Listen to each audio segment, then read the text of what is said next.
Hi, just to remind, I will be retranslating the Jay Leno Garage show, which is featuring today a Tesla new Model Y, all new Tesla Model Y with Franz Holzhausen and Lars It feels Moravy. very solid. Yeah, I mean, Let's watch globally the together. car's like 5% stiffer torsionally, but really what we focused on was endpoint stuff for the suspension and connections. Cool. Make those super stiff, and that way we could lower the bushing rates and get better isolation, so you get a better ride, but it also feels solid. Yeah, it's lighter, but it feels heavier. Yeah, it's a very good way to And put not it. not in the steering, just in the Like sort the of- agility, sort of the yeah, feel planted. of it. Yeah. Oh boy, it pulls hard. Yeah, it does, right? It It pulls pulls on. hard all the way up.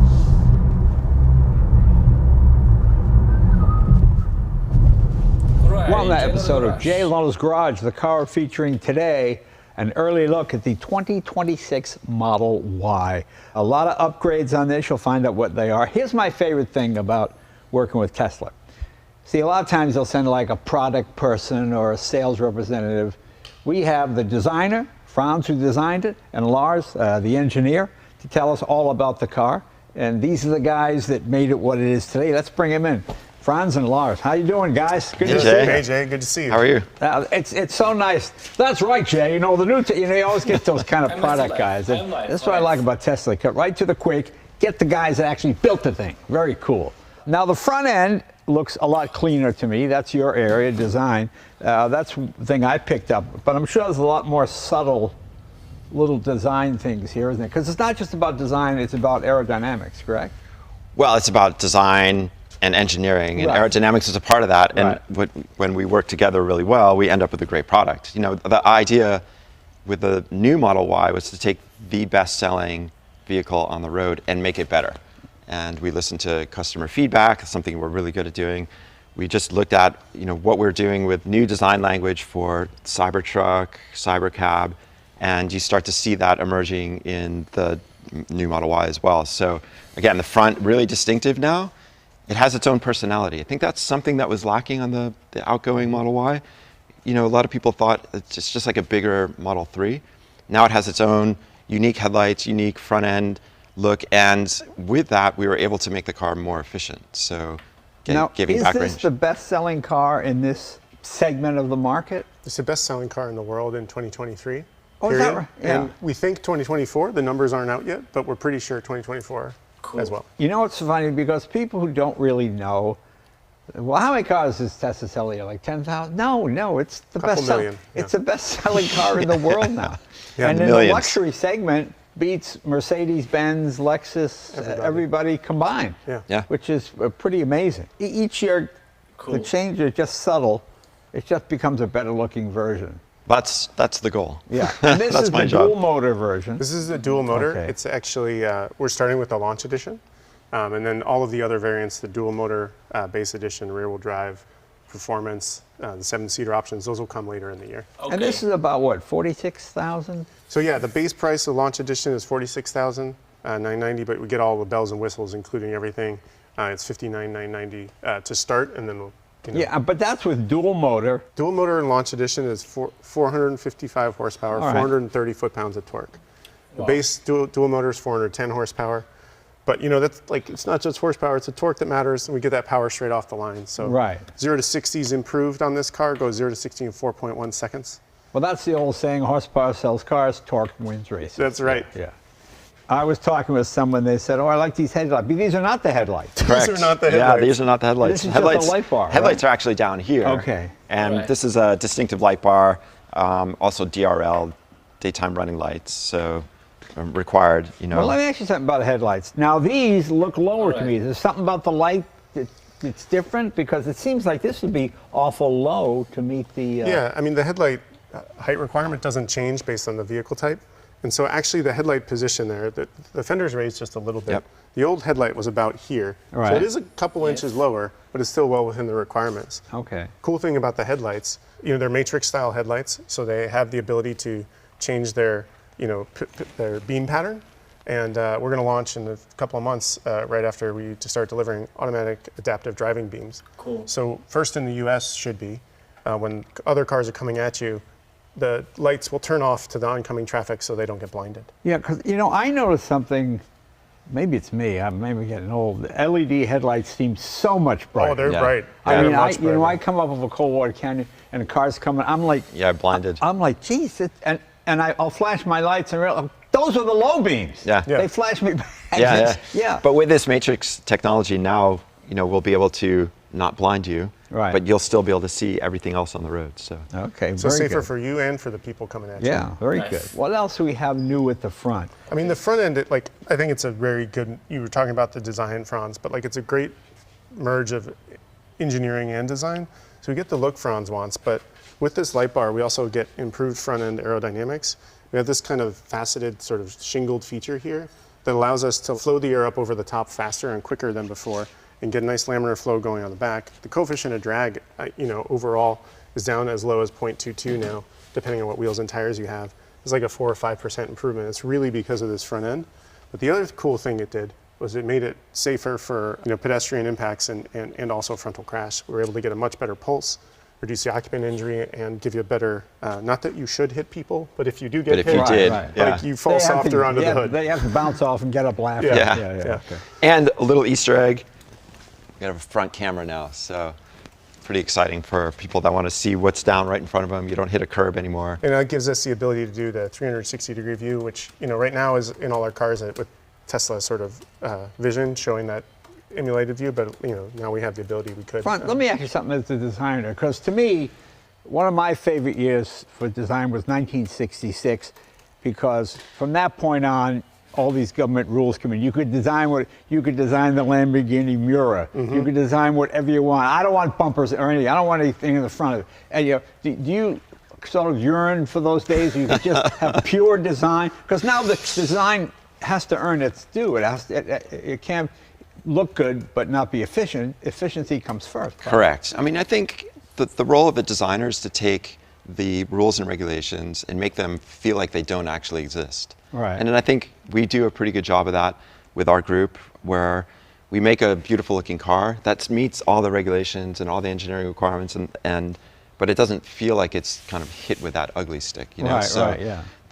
in a way, having some guardrails, I think, is actually good.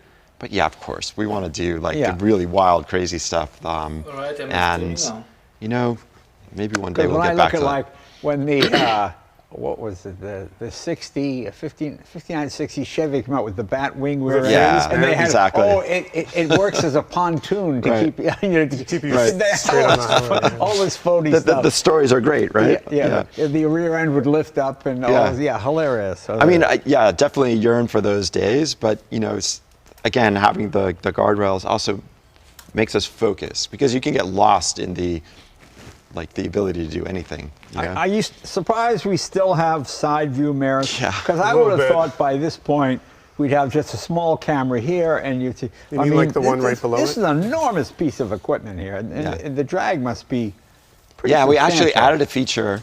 You can see see that it, your line? hand is on it. The Yeah. feature is to improve the aero drag, but also the acoustic drag on the windows. So the cabin noise is quieter.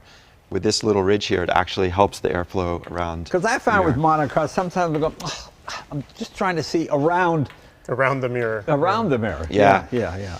Hopefully it's coming soon. We'll replace that with a monitor inside the car, Right. you know, kind of equal size. But actually with full self-driving, you don't need mirrors at all, Yeah. right? The car's going to drive for you, so you just sit back. But you still want to, Europe has regulations that allow what Franz just Right. talked about. The US and the rest of the world just have to Okay. catch up. Well, we're always late with that. I remember in 1957 when dual headlights came out, in a lot of states they had to make a single headlight model. Yeah. Because Connecticut you couldn't do it. A few other dual headlights are too bright. You know. If only Yeah. they saw today's LEDs, right? Yeah. Right. Yeah, exactly. I mean, there are still some rules like that. In some states, they dictate, you know, 1 or 2 states dictate what all the requirements for every state Yeah. have to be, and we have to abide by that. I will say, like, when it comes to design and engineering, and Franz, you can tell me I'm wrong, but like I tell my team, and we try to bend over backwards to give the designers whatever they want. Like other companies I've worked at, like in the past, was sort of like engineering, here's the rule, here's a regulation.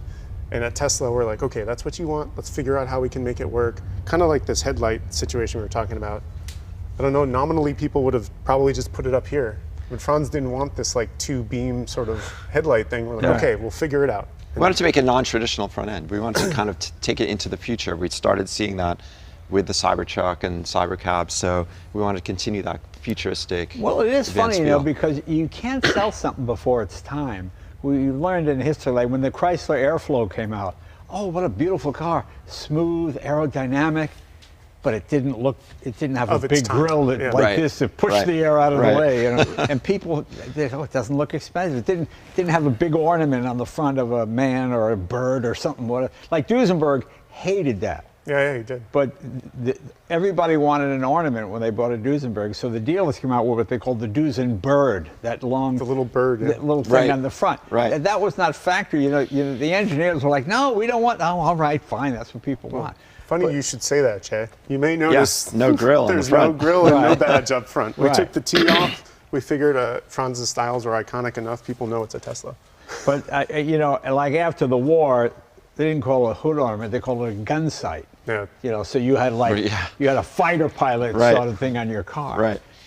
But remember the turn signals are out here on the Chryslers. Yeah, with the little tips on them. You have to look outside to see if the blinkers on. Yeah. Hilarious. And Pontiac actually had the crosshatch, that you could see right down the middle.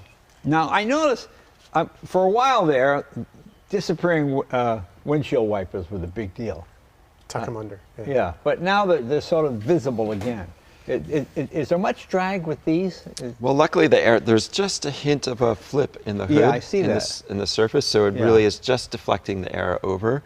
And it's always a game of how small can we make this to allow the wipers to come out. We still need pressure on the wipers so that they actually clean the glass when you need them.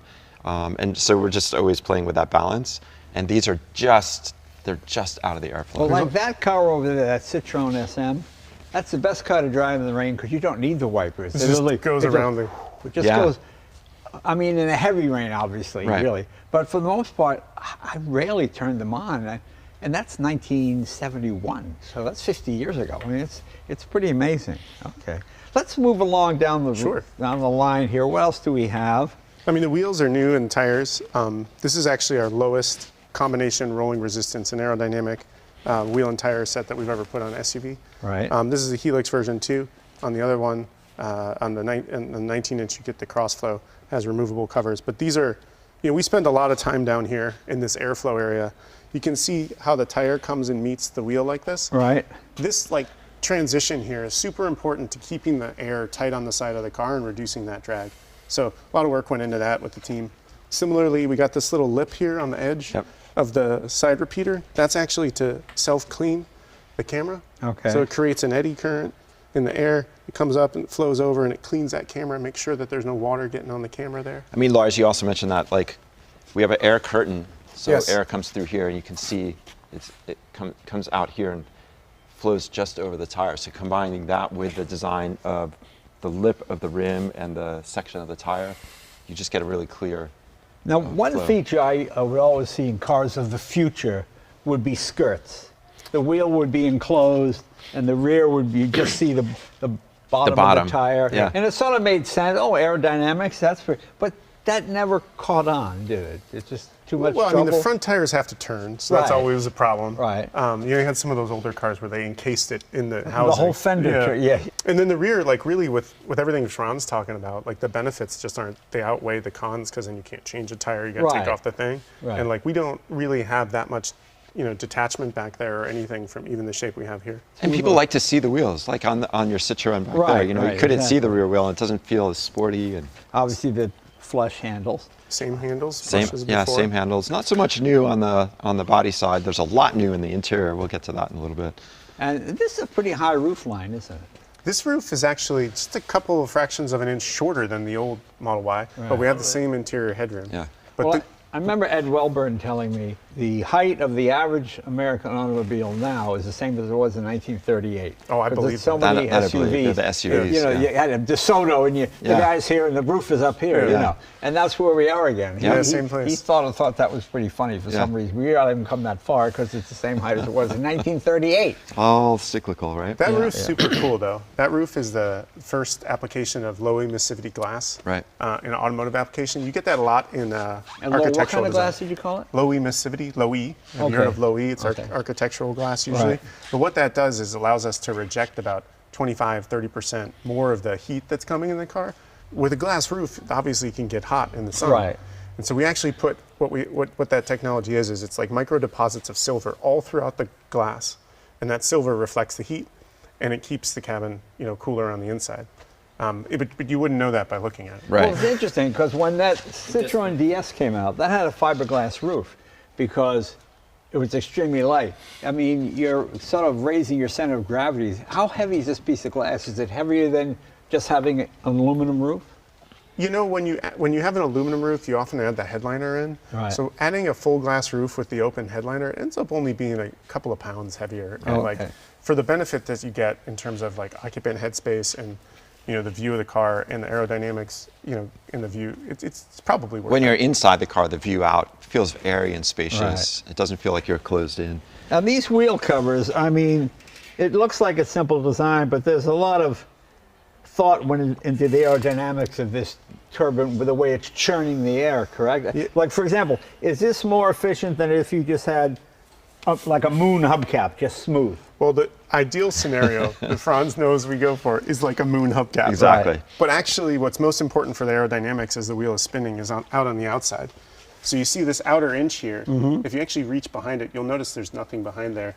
That right there, you see how it falls away? Oh, yeah, yeah. That right there is really the 80-20 for us when it comes to aerodynamics, and that's where we put a lot of effort in. And then Franz does a lot of work to try and make the wheel still flow down to the center, look big, look sporty, while giving us that little surface. Now, to the uninitiated, it would seem that like that churning air would force cool air into the brakes. Is that what it does? Does it sort of? It actually kind of pumps it out. Pulls and it so out. It sucks Oh, pulls it from it out, underneath. okay. Yeah. And it's different front and rear. So the aerodynamic flow of the air through the wheel is different in the front and the rear.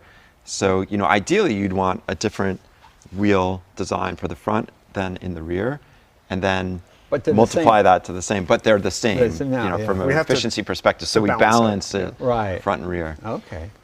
Very good. Okay, let's see what else we have The here. back end is great. It's really Yeah. new stuff back here.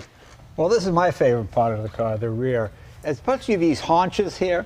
I first became aware of that on a car. David North designed the 66 Tornado, and it looked like Shoulders, right? It looked like shoulders. Yeah. It looked like when you see an animal like a cougar about to. Yeah. It gives you get up, that. like that the so cats, the yeah. Miura has that too. And so the feminine front end, masculine rear end, Yeah. which is kind of neat. And this is I was looking at this thinking, what am I missing here? And then I realized, there's no light here, is there? This is. No, this is super cool. This Yeah, is a world first. Really. Yeah, first in the industry, we believe, of an indirect running light, basically. So there's no direct light that you see. It's all reflected on this panel. We've designed the custom texture, and then we just drop out the word mark. And it really creates a unique, fresh look. There's a lot of cars with, LED light strips that go across the car, Right. but this is really soft and just gives a really fresh, new way. Well, it's interesting because you'd think there'd be some government regulation. No, you must have a light right here. Right. It cannot be reflected. It Right. cannot be. But there's not, is there? Well, there is. Ah. There's a light. The regulation is how much lumens come off the surface, but it never defines what kind of surface that has Right. to be. Right. So Yeah. this is what I was talking about earlier, where we try really hard to give the team what they want. And so the light's actually coming from up top, and it's reflecting off that surface that Franz talked about. But the amount of light you see is actually Meets the requirements. Meets the Now, requirement. is this a third brake light as well? No, third brake light's up top still of the glass. in the glass. Oh, it's in the. Okay, I can't see it. And then Okay. the brake lights and turn indicators are still here. So I got you still get a little bit of that distinctive look when the brakes are on. Okay. Cool story about this, though. Franz and I were in the studio, and originally this was a 3-piece lamp. Yeah. And I remember Franz standing there behind it, looking at the brake and the light.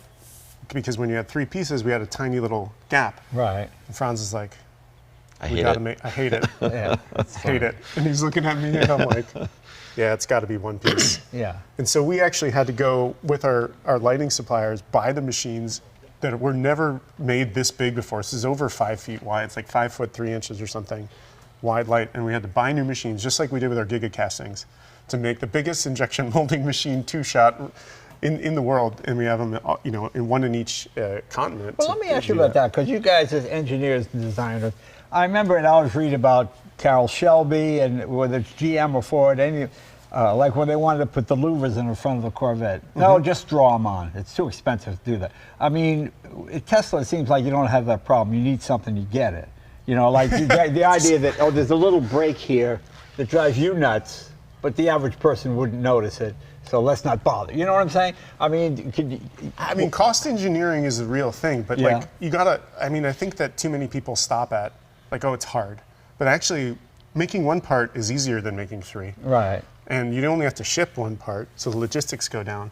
And like we try like to pull costs out of other areas and put it in areas that are really important. And overall, like cost isn't there, but the first answer to any idea is not no, but it costs this much.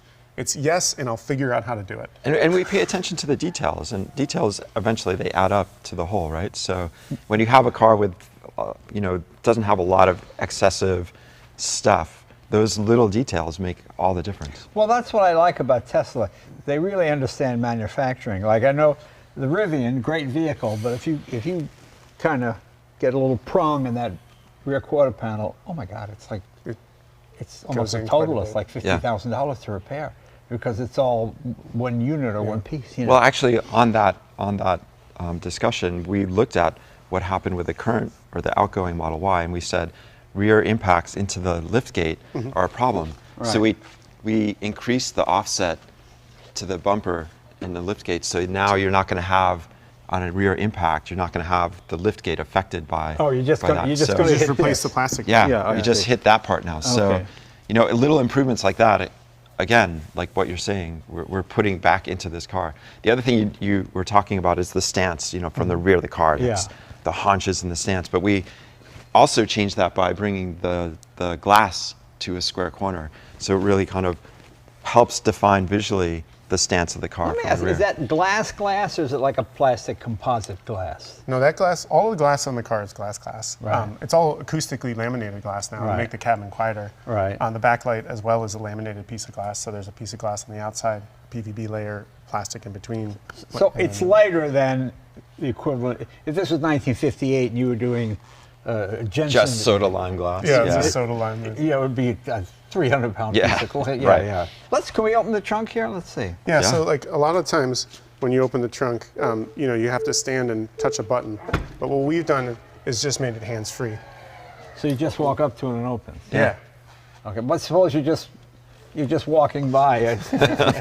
Well, that's why you noticed he stood there for a few seconds. I have my phone in my pocket, and rather than giving you some stupid other feature where you have to wave your foot or do some magic hand thing, we just linked it to the phone using ultra-wideband Bluetooth. And so it has a millimeter level detection of where you're standing. So you have to be right in that spot, and we have a window about this big where you can stand, and you have to be there for a couple seconds, so if you're just walking by, it won't open up. Now here's something that just seems so simple.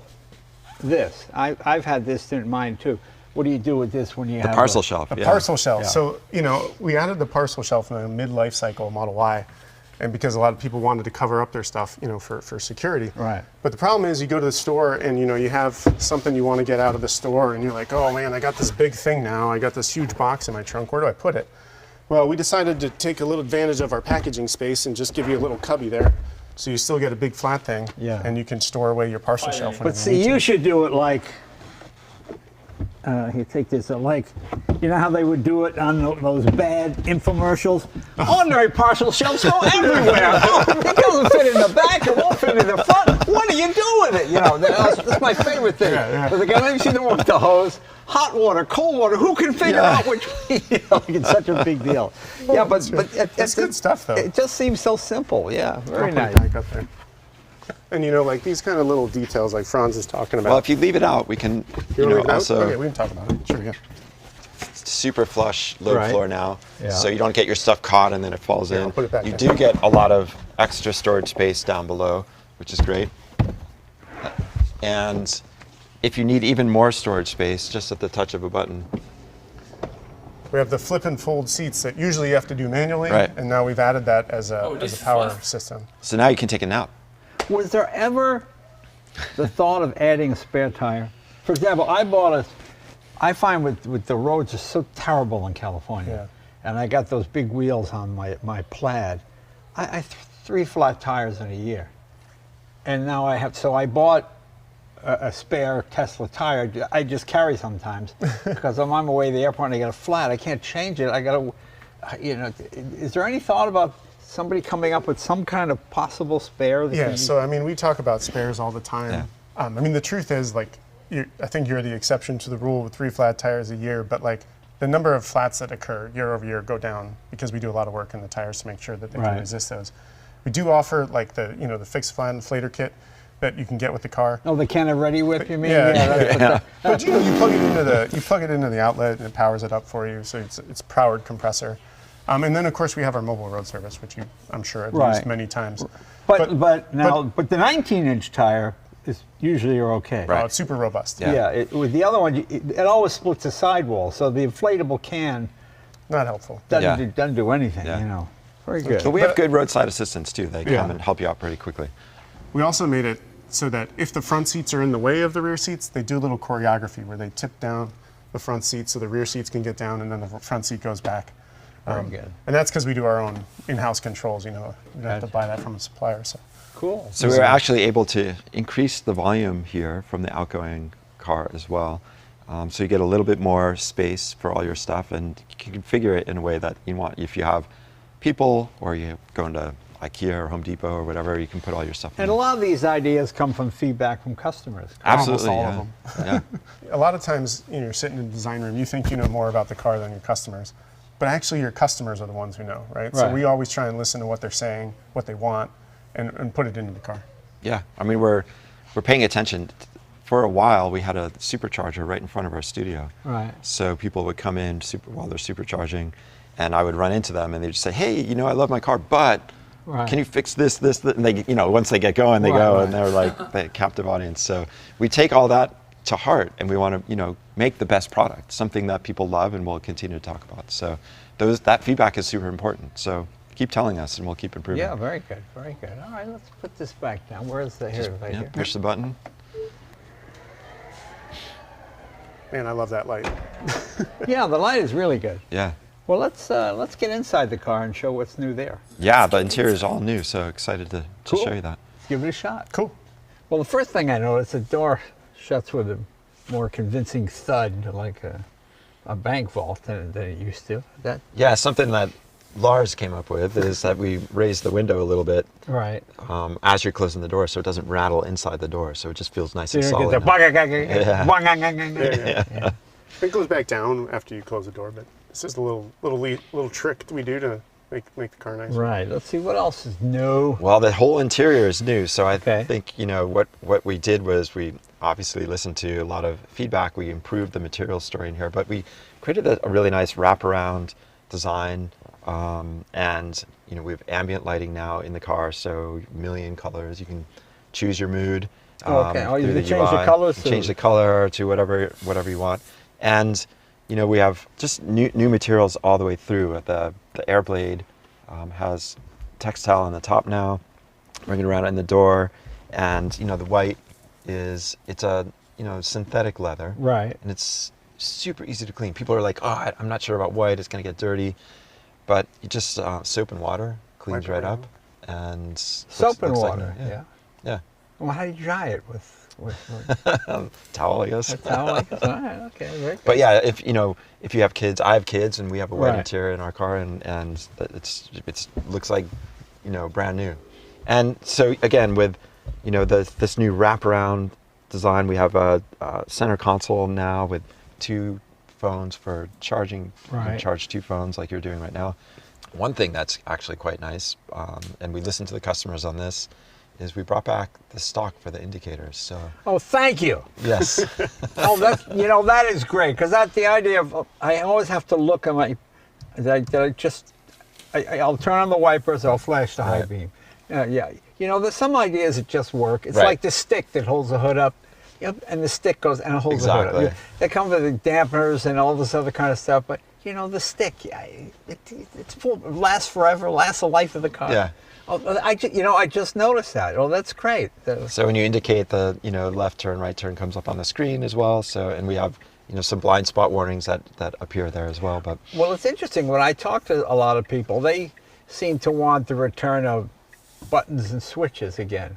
It's we went through the whole "your door is ajar" and all the talking car stuff that way, and then you just touch the screen.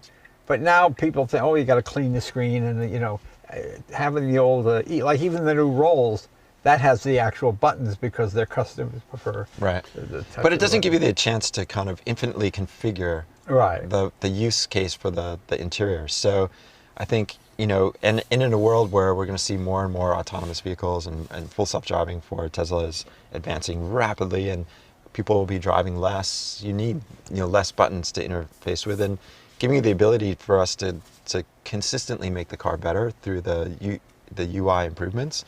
Hard buttons kind of limit you on that. Right. You're stuck with that, and it can date the car as well. Yeah. But with the stock, we always say at Tesla, if you aren't deleting so much that you have to put something back, you haven't deleted enough. Right. And maybe we deleted Well, it. I do like it. Just makes it easy. My Ford GT has it too. I have to look to make sure I'm hitting. Yeah, now you just don't go have like to look. this. It just seems so much simpler. Yep. Right? Oh, very good. Yes, That's I very knew good. you'd be happy about that. That's the retro thing. Very good. Very good. Another thing that's actually quite cool is we've added more speakers into the interior, so that much more immersive sound. And some of them are actually hidden in the E-pillar. The speakers behind the material. So we developed a material that the sound can flow through. You don't have to have a big speaker mesh up here that's kind of like in your eyeballs. We also added microphones, and so that when you're on your phone calls, they're about 2/3 more clear. Oh, okay. Because we added microphones up in the headliner there and in the corners so that it triangulates your voice better. We know it's coming from the driver, so we can get that sound and isolate out the other sounds. Plus, there was a time in the '90s and the 2000s where you had an impressive looking the speaker's right here. Right. Yeah. And it has Bong and Olufsen or whatever. It's all written in there. It's very classy. Yeah. Well, I like the idea that it's hidden. Much better. it's an unknown feature about Tesla. We actually do our own digital sound processing. We have a great sound audio team. Our sound system has its own integrated amplifier. It's got 16 speakers plus one subwoofer. The immersivity of it is really amazing. Like if you're an audiophile, there's only one car to buy. Yeah. Right. And it's us. Yeah. And I think people just underappreciate that a lot. So you don't have to go on to Ed and Al's Auto Sound and have the. Remember, that was a big thing. You buy a new car, first thing you do is Change the stereo. Yeah. But The the Kenwood little unit. handle that pulls out, and you can take it with you with a take suitcase. it with you. That's so funny. Yeah. On the audio system, back here I actually get my own space now. Yeah. So we have a 8-inch screen back here we took over just from the new Model 3. But new on this car is really awesome is you can actually pair your Bluetooth to the back screen and watch something different. So the kids can watch a cartoon. Right. And you can listen to whatever you want on Up front. front. So you don't have to interact with your family at all. Exactly. That's fantastic. Yeah. Those long road trips just got so much easier. We're driving through the Grand. What are you going to watch when you're going through the Grand Canyon? You got to have something to look at. Yeah, that's right. Okay, and this is just a mirror or the camera too? Just a mirror there. Okay. Right above that is the camera. Okay. Another really kind of technological innovation sort of hidden in here is we actually have had a radar up there for a number of years, an interior cabin radar. And what we're doing with that now is we're actually classifying occupants. So we're looking at the size of the occupant in there, the height, the weight, the heartbeat, and we're able to use that information more directly to better adjust our safety systems, such as the safety belt and the airbag, based on who's in the seat. And in the future, in a few months, we're still working on this. We'll add it to the rear seat, so if you leave your dog or your kid in the rear seat, you'll get a notification like, hey, there's someone alive still in the car. Right. But don't worry, we have dog mode, so As long as you leave the that dogs one. won't suffocate. Yeah, the dog mode that's kind of cool. Yeah, isn't it's it? great. It's a feature that everybody loves, and allows you to keep your pets in the car safely. Right. It doesn't keep idiots from smashing the window. Yeah. Well, we put a big label on the screen, Yeah. so What does it say? My person will be back soon. yes. Oh, that's funny. Yeah. Oh, very good. Are we ready to go for a ride? Yeah, let's go for a ride. Let's do it. Yeah. Right, so far, really interesting. Something that I didn't know about before this episode with Jay Leno. Cool. I knew about the Raider. However, Pretty quick for a little SUV. Still Very moves, quick, right? Yeah, very nice. But feels very solid. Yeah, I mean, we actually did a lot of work on the underbody that you don't see. Globally, the car's like 5% stiffer torsionally, but really what we focused on was endpoint stuff for the suspension and connections to make those super stiff, and that way we could lower the bushing rates and get better isolation so you get a better ride, but it also feels solid. Yeah, it's lighter, but it feels heavier. Yeah, it's a good way to And put it. not in the steering, just in the Like sort the of- agility, sort of the yeah, feel planted. of it. Yeah. Well, the suspension's all new in that regard. You know, we redid the front and rear kinematics. The rear kinematics really focusing on impact noise. It's a big complaint from a lot of our customers. Impact noise is down about 25-30%, and that all comes from the suspension geometry and that point stiffening that we were talking about. Let the body flow back there and reduce that booming that people get annoyed by. So you can have better conversation front and rear. What's the highest mileage Tesla you found that a customer has had? Is there anybody? So there's this guy in the UK. Yeah. He's got over 200,000 miles, almost that's not almost much. 300,000 kilometers. Oh, I thought it was going to be. And there's a guy that million goes miles, to yeah. and from Vegas. I think he's up to 500,000. Oh, okay. It's kind of crazy. Actually, there's a study in the UK. It just came out. It said our batteries and powertrain costs, you know, over lifetime to get to 200,000 miles or whatever, is significantly better than any other car on the road, whether it's a battery EV or Right, an ICE, right. you know, which is true. You don't have to replace anything, you know. I haven't heard of anybody dying. The battery's just dead. No, I mean, you can't really brick a battery anymore. You know, like that was a problem early days of original Roadster, but now we get on, you know, on life support, and even if the, you know, leave the car sit for a while, you can still revive them. I mean, I had my 12 for 9 years, and it was maybe 2%, 3% less. Yeah. Even my P1 McLaren, I've been driving that for 10 years, and that's got that battery. It's at 91% because I keep it charged in. Right, Yeah. I use, you know. If you maintain the battery, like you're saying, you Yeah, leave it plugged people in or just. whatever, I mean, doesn't- I know a guy with a 918 Porsche. His third battery on it because he doesn't. Doesn't take care of it. And then you go to Europe for 6 months, you come back, forgot to plug it in. Yeah. One of the things I always notice about this car when we're sitting here at a light is with all that acoustic glass and the other noise improvements we made, it's like really quiet right now. It's really quiet. Like yeah. you can't hear the cars on the outside or the train going by. It makes you feel like you're in your own space, which is kind of relaxing when you're on the highway in autopilot. Yeah, no, that's great. And then when you do use the sound system, it just has, you know, Yeah. you're not competing for all the outside noise. And how many speakers? 16 speakers, Wow. so it's quite a bit. And then And the that's one standard? subwoofer. Yeah, in the Launch Edition all-wheel drive, you get the 16 speaker standard. You know, in our lesser models, we have 12 and 14, depending on which one you get. But there's really no audio option. We never make a bad audio system. Yeah. But it doesn't feel like you're looking at a boombox with Right, speakers right. all over the place. Right, yeah. That used to be the selling point. Don't it? Yeah. It's like when the turbo on the side of the car, Right. when the arrow was pointing under the hood. And, oh my gosh. It got bad when they started calling cars turbo that didn't have turbos. Exactly. Right, yeah. Well, Porsche, was so surprised me that the electric, what is it, the Taycan, was that? Taycan. Taycan. Taycan It's Turbo the S. turbo, because I Yeah. hear kids go, I want to get one with the turbo. But there's no turbo. Yeah, it's electric, there's no turbo. Right? That's a puzzling name. It seems so Decision. un-Porsche-like. Yeah, exactly, right? You know, the Germans have that, you know. It's There's like, such a pragmatic approach. it's like the and Germans, the Three sensibility. Stooges. The Yeah. man has no hair. Why would he be called curly? It does not make sense. Yeah. It's so funny. This rear view mirror looks like a camera to me. Well, you can still pull it up on the screen if you want all the cameras. Or you can put the front camera up on the screen. I love using this. You know, other cars, other electrics that have a screen, you only get the rear view camera when backing up. But there's no law, right? You can have it. You can have it on all the time. I mean, it seems like a wonderful safety feature just to keep an eye on. And now we put the left and right repeater cameras, so you can see your blind spots too. Yeah, yeah, that's great. Oh, the stock. Yeah. How's the stock? The stock is great.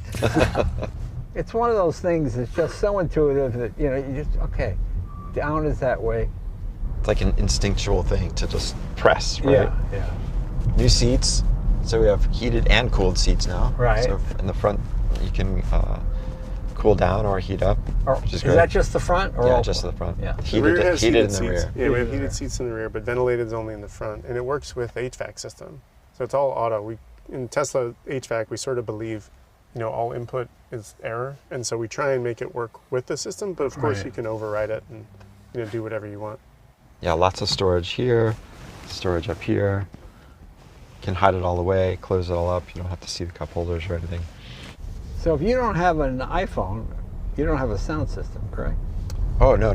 The sound system is in the car. Oh, the sound system comes with the car. Oh, okay, good. Yeah. And we have lots of choices for sound between Spotify, Apple Music is now new, TuneIn, Did they Amazon still have Music. on my Tesla you just say a song and it plays it? Yes, Still do the does same. that. Yep. Okay. Yeah, that's everything for sure. Did they make a 3-motor version of this as well? We do not make 3, just 1 or 2. 3 is reserved for Plaid and the Beast. And the Roadster. And a Roadster. And the eventually. Roadster. Right. The speed you get out of this car, I don't know if you really need 3. It's quite quick. It's almost 500 horsepower. I mean, Yeah, I know, And the it's torque crazy. is nearly the same. That's like, that used to be supercar territory. Right. So what you got there, Jay, is in all our Teslas, we always have all of our automated safety features included. Right. So if you get too close to the lane on the left or the right, it's actually going to help you steer back to the center. Gotcha. So that's corrective steering that's applied. And I notice you're on the brake pedal here at the light, gives me an opportunity to remember. One of the things we did with this car that's super unique is we actually have a pedal that has a separate hydraulic channel to the brake system. Right. So that when we're driving, all of the regen and all of the braking can be put into the motor and in the battery as much as possible. And we can actually do blending on both the accelerator pedal and the brake pedal. So we get as much energy back as we can, and that way you get the most efficient vehicle possible. But another cool feature for that is the brake pedal doesn't move when you're in autopilot. So a lot of people had complained about how it was farther away when they went to, take over. Right. It's always going to be in the same place now. It's always going to feel the same. Gotcha. And we got a more efficient vehicle out of it. Right. That's cool. Yeah, suspension impacts are nice and quiet now, right? They're super quiet. Impact noise, is down quite a bit in this car, but even on this relatively bumpy road, you can feel it. And I think in the second row, you feel it the most. There's a lot of improvement back here. The noise from behind the lift gate is Anything gone. revolutionary happening in battery technology, and the 5-minute charge or the 10-minute charge? Everyone's always hoping for the next big leap in battery and cell technology. Yeah. The reality is it's like an incremental thing to improve it, and we're always working on new improvements. One of the things we did just this winter for charging was, in the cold, our batteries don't like to take energy. Right. No batteries do. So we actually started using preconditioning, and which we've done for a while, where we take heat out of the motors and other places and put it into the batteries to get ready to charge. And we started using the supercharger with a thing we call AC current ripple to heat up the batteries so that you can charge faster, even when it's minus 20 out. Yeah. I actually was just up in Alaska with our team testing that. And what used to take an hour to precondition to start charging in a supercharger now only takes 15 or 20 minutes, even in Alaska at minus 20 degrees. It's pretty crazy. Oh, that's interesting. And that actually goes into all the cars. At Tesla, we're always beaming new software out, and that went out this winter to a number of customers because, as Franz said, we listen. There's a big complaint, so we came up with a unique, novel way to charge faster. I had a funny joke about Alaska. I did a gig up there in February. The sun came up at 11:30, went down at 1:30 afternoon. It was 40 degrees below zero. But when I went into the thrifty drugstore, the ice cream was still soft. I don't understand. I don't understand how that's possible. It's such a stupid. Well, we test up there, in the winter because it is dark all the time and cold, like you said. But minus 40 is a special temperature where Fahrenheit and Celsius are the same, and I feel like that's when you shouldn't be outside. But a lot of people say, do your cars work in the winter? And I mean, we spend months up there making sure that they work in the cold and making improvements in charging. Just dealing with all the stupid myths and misconceptions is just got to be frustrating. Yeah. Well, I think that's why we're super thankful to be talking to you today. Yeah. Because we can, debunk a lot of that. Yeah, give a shout out to those guys that spend. I mean, this thing is so fast. It's hilarious. When people get that little smile you got, Jay, I call it the Tesla chuckle. Well, it's so funny. I've been driving cars lately that have, to me, ridiculous sounds that make the electric cars. To me, I find the absence of noise as exciting as noise. Sure. It's just when it's in the middle and it doesn't make any sense that I find it annoying. I was talking to a director about that the other day. He wanted to do a car chase. And I said, why don't you do an electric car chase, but make the cars a sword noise, like, the two of them come up to a light, and then they're chase, and it's a completely silent chase, but you just hear the whoosh, the whoosh wind, like a knife cutting through the air, And he kind of thought that was intriguing, but it's just a new kind of car chase instead of big wah, wah, It's like when I was watching the classic Hawaii Five-0. He's driving that giant Mercury Marquis, and he's in the sand on the beach. The car's, squealing tires in the sand. Hilarious. It's just so funny because there's certain things people just expect to happen. Yeah, nobody questions that noise, right? When they're watching. Well, my favorite one, I always feel sorry for Audi. I'm watching the Bourne Identity, and they have whatever the brand new Audi was that year, for 2012. It's got the steel door locks, and boom, he runs in park and gets in, touch two wires, the blue wire and the red wire, the car starts. I imagine engineers, God, they would pull their hair out. It's a little more difficult nowadays to jumpstart a car. Well, now with the latest software, you can use your Apple Watch as your key as well. Oh, that's interesting. Boy, it really does feel more planted. It just feels hunkered down. That's something we've been working on for a while, is just making these cars more holistic. It's got the same frequency selective damping that we had in the new Model 3. We adopted that in here, and that really allows us to separate primary and secondary ride, make it more planted, but also more comfortable. I don't hear about it very often, but I assume they're still just building charging stations left and right, correct? That is correct. Yeah, we are expanding the supercharger network all the time, and we've also put a lot of effort into expanding like AC charging or destination charging, overnight charging. But it's all over the States, all over Europe. You can charge, pretty much anywhere you want in China and in Japan, all the major countries. Does California have the most charging stations of? That's a tough one. Probably. I mean, California is like the biggest state, population-wise. But you can pretty much go anywhere and find a supercharger. Right. Inside cities, outside the cities. Click charger there on the right, Franz, and you can pull them up. There's all the ones nearby. Oh yeah, look at that. It's like a Red Sea. Yeah. So all the dots give you an idea of where we are locally.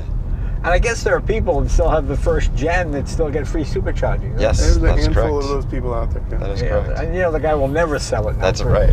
That's right. Primarily for that reason. Yep. One of the cool things about the charging network that you see on here and Trip Planner is like in this new software that you get with Model Y, and it'll be beamed to everything.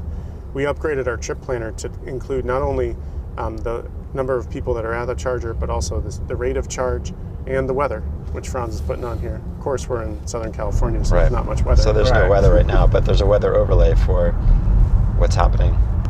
And we include that weather now in the Trip Planner. So if you're going up through the mountains and it's raining and cold and you're going to be using more heat, it'll be included in Trip Planner, so we know that you can trust that and get to your destination with the right amount of charge. How much heat does, obviously you're better off running just your heated seat rather than heating the whole car, correct? Well, I mean, we balance that, but like with the heat pump system, we're actually not like generating heat unless we need it in the cold. We have a 12 kilowatt compressor that can generate heat, but what we're doing is we're taking the waste heat from the motor, just like an IC engine, and using that to heat the cabin. But with a heat pump, it's really cool because you can just move heat around. And so like when you think about cooling, you also think, oh, I need to have a condenser and, you know, and to cool things down. But actually what we do with the heat pump and the heat exchanger is we just suck the heat out of the cabin, you know, and that way we're using the heat pump to cool as well and putting heat where it needs to go, whether that be the battery or the motor. What's not possible now but will be someday? Anything you think of, like, I mean, I can remember even as much as 20 years ago, oh, it'll take 100 years to convert from gas to electric. Remember that all that talk, it'll be the 21st century before that ever happened. And of course, it's literally happening. I mean, it slowed down a little bit. It's going to be 2030, but then everybody kind of got scared. Flying car? Yeah, flying car. That's never going to happen. That seems really stupid. Never say never. That seems like the dumbest thing to me. Yeah, but it'd be fun. Would be fun. Well, just the idea that, imagine the average idiot, somebody's below But in a more you. automated and autonomous environment, then I think you run into those issues less and less. I think that's really where you hit the nose, Franz. Like, what's not possible now, but almost in the future, is this fully autonomous driving. Right. Like, we are really close. We're doing it, you know, fully autonomous rides in our engineering fleet right now and in Texas, and that's coming around the corner. And I don't think people really realize how close it is to just getting in a car, pressing the destination, and then getting there without even touching the wheel or the pedals. And like, that's going to be ubiquitous, I think, you know, faster than we Yeah, and then anyone imagines. the absence of wheels and pedals because of that. Exactly. Like Cybercab, when we did the October event, no wheels, no pedals. Well, it seems like you would always have to have some sort of filter. For example, there's no crank here, but if this electric window didn't work, there's a way to get the window down, correct? Or the door. The door can open, yeah, it's a yeah. manual button. Right. In the front, you got the manual release, and in the back, here in the... I think I would always want something, you know, so you just seems a little. Yeah, I mean, I think people feel comfortable with that emergency stop button. But, you know, you get in a plane or a train, you have no control. You just get to the destination. Right. So it'll be similar to that feeling. Well, Tesla's robo-taxi is supposed to start pretty soon, isn't it? Yeah, the cybercabs are, like Lars was saying, we're testing in Texas and rolling it out. And, you know, starting in June, we'll have cybercabs rolling around in the Texas area. So super exciting. Yeah, and I think that's going to be like we were talking about, that'll be the technology that feels like the future, but it's happening today. Right. And every Tesla comes fully capable with that. You know, this car does. Your car has it. And so what I'm sort of like thinking about in my life is my kids here, you know, they're 8 and 10. And I wonder if they're ever going to drive a car. Like, I think about it all the time. It was the first thing I wanted to do when I was 16, you know, and my kids, I get in the car and they're like, Dad, put it on autopilot. I think they're just never going to drive. But as a parent, you want safety for your kids, right? And Yeah, but you know autopilot's something, already for proven example, to be safer. People still want to sail, Yeah, that's true. you know, because you want the wind and all, you know. And people want to ride horses. People, they ride horses, they climb, they rock climb. I think. But it's not the primary means of getting from A to B. You do it for anymore. recreation. Exactly. But there are more horses now in America than there have been at any other time in history, right now. It's crazy to think about, right? And you think the and they're all- 1880s Yeah, Wild they're all West, for yeah. recreational purposes. We should do a Jay Leno's garage on a horse. Yeah, I know, that'd be funny. Well, you know, that's why when the Model T came out, oh my God, there used to be 60,000 tons of manure on the streets of New York every single day. Yeah. People died of dysentery in the summer, the smell and the heat, and people become sick. And suddenly Henry Ford comes along and here's a little blue smoke in your face. Oh, this is this is quite pleasant. Right. You know, Makes you feel a little high. It's okay. yeah, it's all right. It seemed like a good idea. Well, actually, back on safety for your kids, you know, if you do have a new kid learn how to drive, we actually have parental controls in the Tesla, so you can set the maximum acceleration and speed. Oh, that's interesting. Put a LAC password in. You know, one of the things my parents did when I first learned how to drive is they only let me drive the old car 0-60 in like 18 seconds. Yeah. You know, top speed of 80 miles per hour. That's It was a funny. diesel. Still have that car. Of course, I turbocharged it and made it quite a bit Right. faster, but you know, they were trying to control You know, it's safety that funny. way. The one thing I notice with really young kids today, like 7, 8, 9, if I take my Countach to a car show, oh, cool. You want to sit in it? Oh, no. Yeah. No, they don't. When I was a kid, oh God, Yeah, sit yeah, on the yeah, house, yeah. yeah, Yeah. that's great. But now there's like, oh, that, you know. But you know, they said the same thing when I was a kid. Television was going to ruin everything. Kids will never read books; they'll just watch television. I suppose there's a certain amount of truth to that.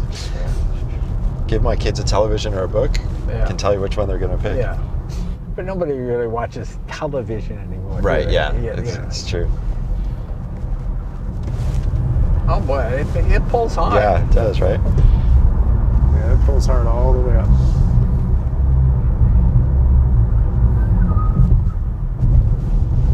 Well, I hope you all learned something about new Model Y.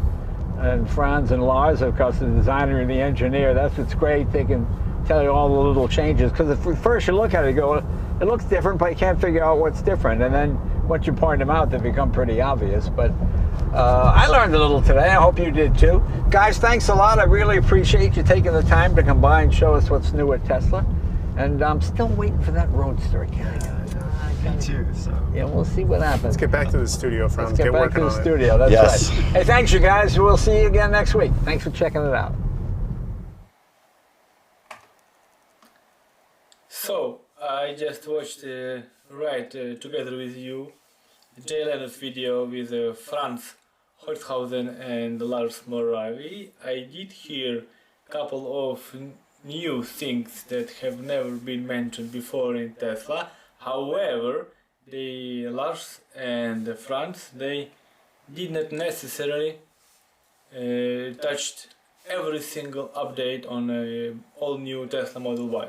What was new that Lars mentioned that the launch edition has 16 speakers and one subwoofer, and then he also mentioned that the other cars will have 14 speakers and 12 speakers respectively, most likely meaning that the performance and all-wheel drive will have 14 speakers and the rear-wheel drive will just have 12 speakers. Also, Lars mentioned that the better sound quality was actually achieved by an array of microphones which actually do something called triangulation.